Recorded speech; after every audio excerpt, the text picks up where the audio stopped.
Hello there, John McPaper here, and this time I'll show you how to make this cool and fun scratch-off lottery tickets for a baby shower. You can download printable templates via the link in description. What we'll need: heavy paper for a printer, scratch-off adhesive sheets, and scissors. There are two ways to make these tickets. The first method: print and cut ticket by scissors. Cut the scratch-off stickers with scissors too. You'll need squares about 2.5 for 2.5 centimeters. The second method: print and cut everything using a cutting machine. Of course, if you happen to have one.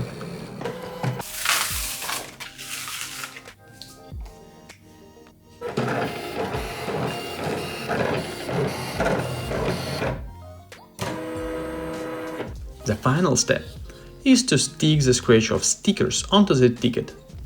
As you may have noticed, there are tickets for boy and for girl. Just make sure not to mix them up. And that's it.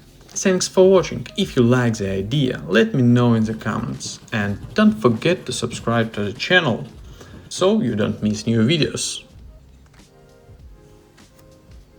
Bye bye!